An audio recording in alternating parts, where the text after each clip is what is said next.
Javier, ¿la cláusula que encontró el abogado de Laura es eficaz? Bueno, Claudia, en este caso la cláusula es ineficaz.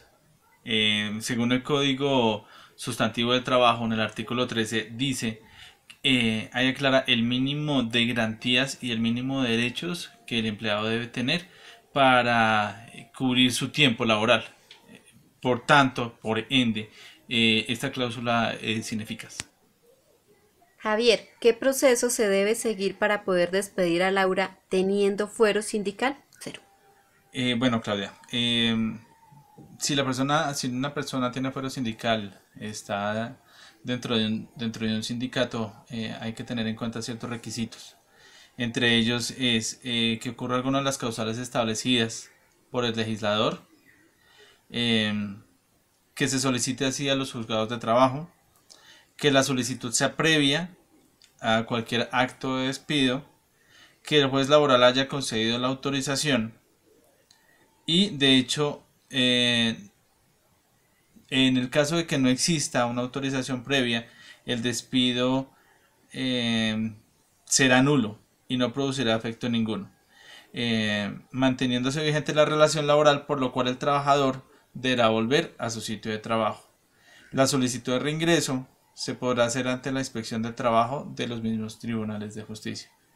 Entonces hay que tener en cuenta, en caso de que la persona tenga su fuero sindical, para que esta persona sea despedida tiene que tener estos requisitos. Javier, ¿existió acoso laboral en este caso planteado? Claramente sí existió acoso laboral. El jefe directo de Laura la trataba muy mal, empezando desde ahí. Todo lo que hacía en el ejercicio de sus funciones para él no quedaba bien. Eh, Él la perseguía laboralmente hasta que le notifica que ya no necesita de sus servicios y que por lo tanto su contrato de trabajo será terminado por justa causa. Entonces quiere decir que él le montó una persecución laboral. ¿Qué otros derechos tiene Laura y por qué? Los derechos del trabajador son derecho al trabajo, a la libre elección y profesión de su oficio, derecho a la negación colectiva, derecho a la adopción de medidas de conflicto colectivo en defensa de sus intereses, eh, derecho a la huelga de los trabajadores, derecho a la reunión, derecho a la información, consulta y participación de la empresa, entre otros. Esto me lo permite el Código Sustantivo de Trabajo y esto es lo que Laura debió haber hecho valer en su momento. Javier, explique en qué consiste el derecho de asociación de un trabajador como Laura. Bueno, este derecho es un derecho fundamental, el cual constituye una modalidad de derecho a la libre asociación, como quiera que aquel consiste en la libre voluntad y disposición de los trabajadores para construir formalmente organizaciones permanentes que los identifique y les dé una defensa de sus intereses comunes de profesión y oficio u oficio, sin la autorización previa de carácter administrativo, la injerencia o inversión del Estado de los empleadores, conforme lo consagran en el artículo 39 y 55 de la Constitución Política.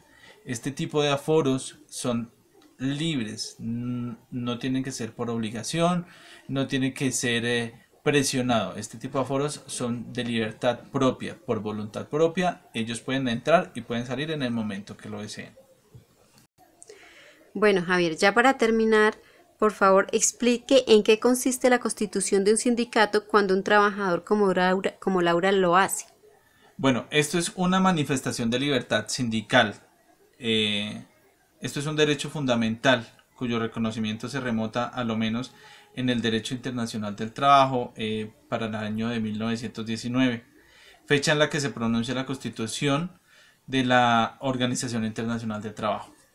Toda persona es libre de afiliarse o desafiliarse de un sindicato, como les había comentado en el punto anterior. No se puede cohibir o presionar a un trabajador para que sea parte de X o de Y sindicato, o para que no haga parte de él. La persona simplemente es libre. Ella decide cuándo entra, cuándo sale, si continúa, si se va. Y también decide las políticas internas de este tipo de sindicatos.